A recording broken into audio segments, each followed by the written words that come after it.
Hey guys, so today's video is going to be my 25 and 26 week pregnancy update. I'm actually 27 weeks and 1 day today, but this is the first chance I've gotten to actually film this video. I do have all of my notes written in my phone, so the symptoms will be accurate to 25, 26 weeks, but how my belly looks won't be as accurate, if that makes sense. I'm going to leave the big issue I had last 2 weeks until the end because that is going to be a really long explanation. But I will start off with the super quick points that I wanted to talk about. So one major thing I've noticed in the last 2 weeks is my hair has been growing like crazy. I really do need a haircut. If you follow me on Instagram, which I have linked in the description box below, you will have seen the picture that I posted on there a few weeks ago. I noticed a big difference with like all of these baby hairs like around my hairline. So when I have my hair up, it's really noticeable because they don't reach into my bun or ponytail or anything like that. And my hair has just gotten ridiculously long over the course of this pregnancy, and I have noticed that throughout, but the baby hairs growing I've noticed just in the last 2 weeks or so. I have been dealing with acid reflux for the last 2 weeks, which I'm not really used to. I had heartburn a lot with Max, and I don't know if it's a wives' tale or if it's actually scientifically proven, but when he was born, he did have a lot of hair. But this baby is different. I literally have like burning throat, like it's actually acid reflux, not heartburn, where like I can feel like almost like stomach acid coming out my esophagus, and it is super uncomfortable. It happens mostly when I'm laying down, like going to bed or laying down and watching a movie, something like that. That's when I notice it the most. I have been experiencing a few Braxton Hicks, not too many yet, and they're not super painful at this point. I've just definitely been noticing some contractions happening. I'm sure I'm not going into labor yet. I'm sure it's just Braxton Hicks, but just thought I'd mention that. My major craving the last 2 weeks has been pop, which I have never been a big pop drinker. I just haven't ever really been a fan of carbonated drinks really, but lately all I've wanted is carbonated drinks, and I've been really trying to avoid it and just not buy it, not have it in the house, but sometimes I can't help it. My favorites have been vanilla Coke or root beer, which dark pop is probably even worse for you than just like, I don't know, 7-Up or something. But that has been all I've wanted to drink. The last super quick one, I'm like trying to get through these really fast because I know I'm gonna have like a huge tangent to go on at the end, are my boobs are getting bigger again. Sorry for the TMI, but I bought a bunch of new bras just like 3 weeks ago, I guess. And they fit fine as soon as I bought them, but I just had to go buy a bunch more. Now, I am just buying them from Walmart. I'm not spending any kind of money like buying nice bras, because if I'm going to be jumping sizes and then I'll be gradually going back down through the sizes as well, they don't need to be expensive. They don't really need to be the best quality or look the greatest. So I've just been getting like the like $7 basic t-shirt bra from Walmart, and it has been working, but considering I still have about 3 months to go till my due date and I've had to buy bras twice, I can't even imagine what's going to happen after delivery and my milk comes in. I am not a very big person. I'm going to look extremely disproportionate if my boobs get any bigger. I'm going to look like I had a really bad boob job.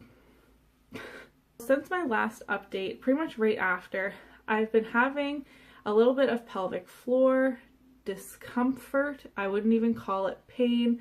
I was just kind of uncomfortable. I felt like there was a lot of pressure there, which I'm carrying a child that's cradled in my pelvis, so I didn't really think too much of it.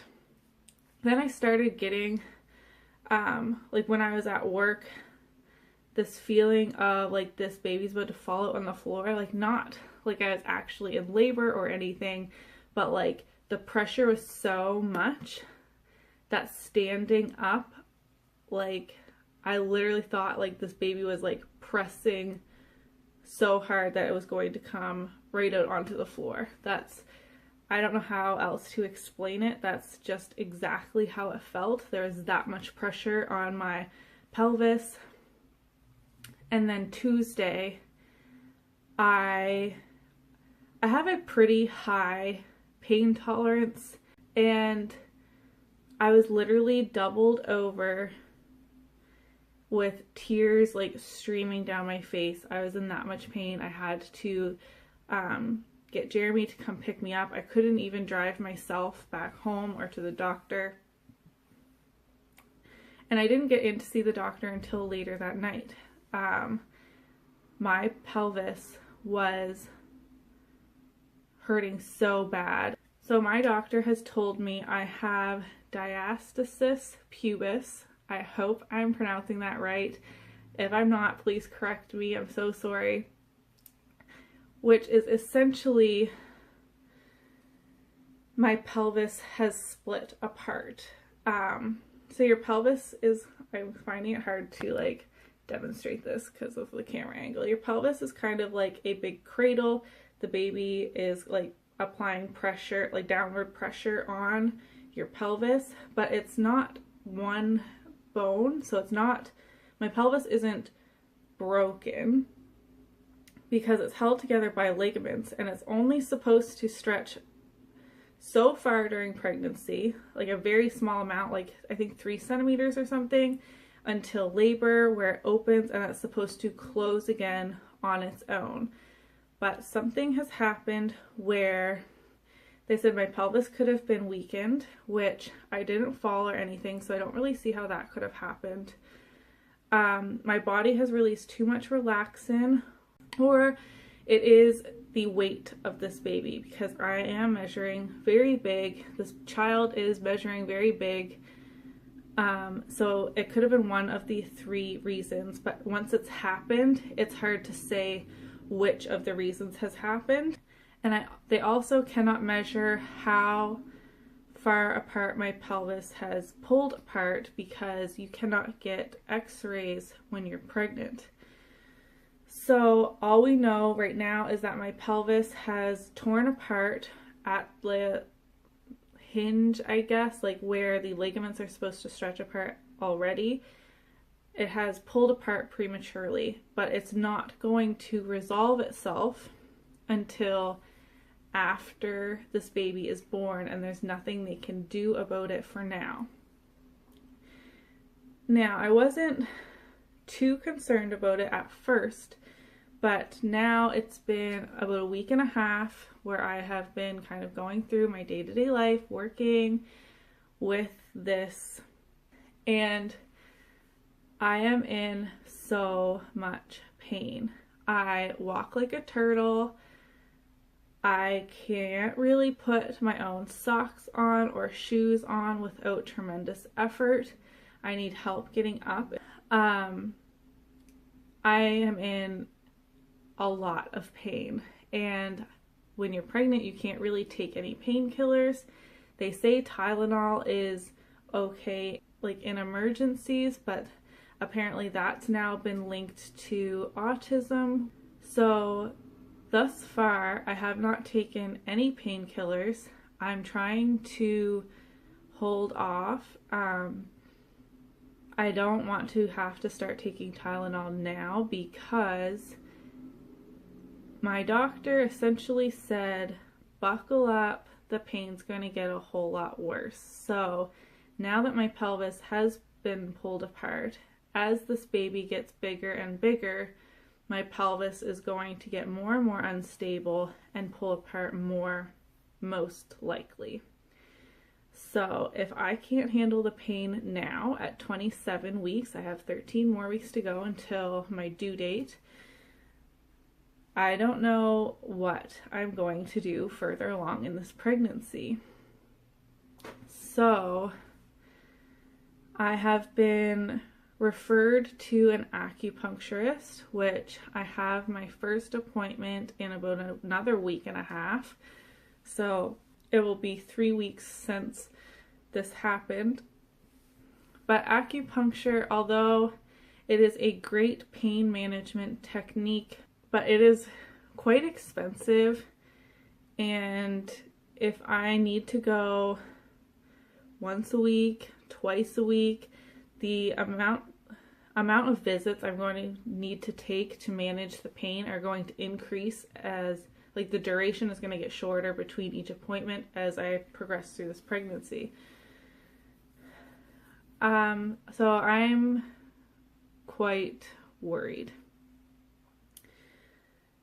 I now have to wear a pelvic support belt at work, or really anytime I'm going to be on my feet for more than like a few minutes to run to the fridge and then sit back down or something like that. The pain is not as bad if I'm sitting or laying down, but getting comfortable at night has been really hard. Even with my pelvic support belt on, which is very tight, it's supposed to stabilize my pelvis a little bit more, because right now it's just kind of unstable, like it's loose, it feels like. It's really hard to explain. Even with the pelvic support belt on, which kind of squeezes me together again, it's very tight and uncomfortable, but with every step I take, I can still feel the instability. So like if I move my foot, I can feel like that whole side of my pelvis moving with me, instead of like the joints on my hip like rotating to move my legs. It's like the whole section of my pelvis and hip is moving. And I know I just keep saying it hurts a lot, and it feels, even not just the pain, but it feels gross to me, like to feel how unstable your bones are in your own body, especially a bone that is supposed to be very stable. It's just really hard to explain. If you have had this diastasis pubis, or however you say that, and have like figured out good ways to manage the pain or manage the instability I'm feeling in my pelvic area, please leave me your advice in the comments below. Everyone I tell that then goes to Dr. Google, which I of course have done. I did Google it and like read a whole bunch of articles on it, but everyone, like my family members and stuff that have done it, are like, oh, it's so common, it's not a big deal. Well, it's really not that common. It's 0.3% to 2% of women get this. Now the 2%, the high end, is just an estimation given by medical professionals based on they think it happens more often than they see it, essentially. But the amount of pain I am in, I don't know anybody that wouldn't go to the doctor to at least know what the problem is. So I'm leaning more towards the 0.3% of women, just because to then, I don't know, enlarge the number by such a significant amount, going from every 3 in 1,000 women, pregnant women, I should say, every 3 in 1,000 to every 2 in 100, just because they don't think everyone that has it gets diagnosed. I'm not sure. Please leave me your advice in the comments below if you yourself have had it. Please don't Google it and leave me like generic advice in the comments below that you read from a quick search. Like, I've done all that research and I have yet to find something that actually works to manage the pain. Right now I'm just kind of suffering through, taking it day by day. Now, I am concerned how this is going to affect labor and delivery, or if we decide to have more children in the future. Those are going to be questions at my next doctor's appointment, which is in 4 days. I have my next doctor's appointment in 4 days.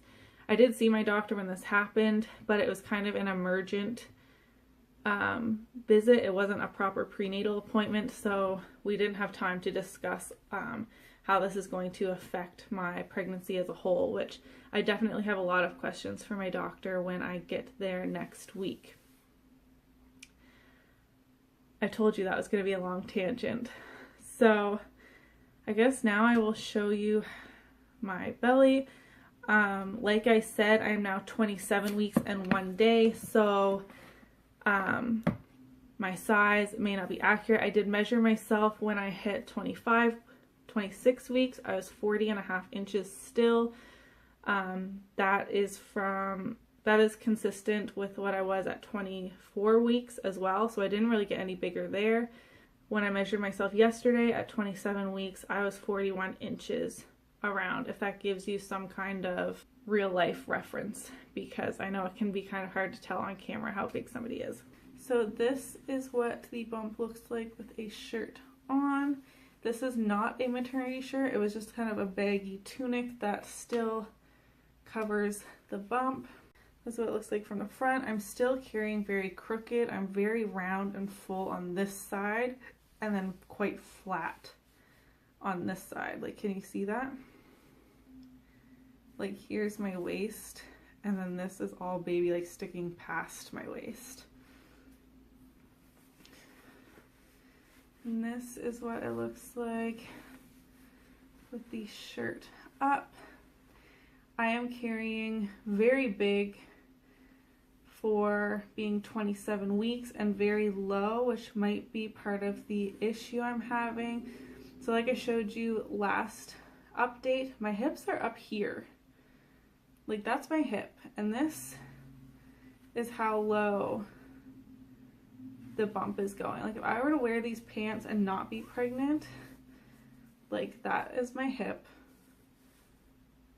Like, that's how low my belly is, which is ridiculous. My stretch marks, again, are still pulling. I have no new ones yet, which is good. Here you can kind of see what I was talking about. You see how, like, round I am here? That's because baby is now head down, and his back is up here, like along this side, and then he's kind of all on one side of my belly there. And then, like, this side is really flat. Like, you can see my waist on this side, and on this side you can't really. From the other side, again, all these stretch marks are old ones from Max that were not red anymore. They were just skin toned before this pregnancy, but they're starting to pull again and get some of that, like, reddish color. I'm still getting that weird line. It's getting more pronounced. I've shown each update. I hope you guys can see that right here. And so far I've kept my belly button, which is super weird. It is starting to poke out, but I feel like by the time I was this huge with Max, I had the, like, popped out, like, belly button. So that was everything I had to update you guys on for weeks 25 and 26. Again, if you have any questions, please leave them in the comments below. I know this was a really long one again, but I had a lot to say about the pelvic separation. I hope you enjoyed Please subscribe if you haven't already, and I will see you in my next video. Bye!